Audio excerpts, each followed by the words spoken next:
tunay na Diyos, hari ng mga hari, tapat kailanman, hindi magbabago.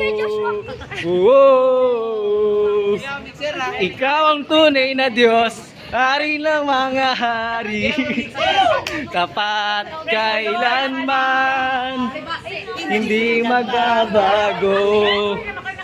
Si Yahweh ang aking Diyos. Ang Diyos sa buhay ko'y gumawa, naranasan ang kanyang himala. Sa sakit at karamdaman ako'y pinalaya. Wala na sumasabay sa akin, mga kapatid. So yun lang. Yung ang stress nga, So yun lang mga kapatid, God bless.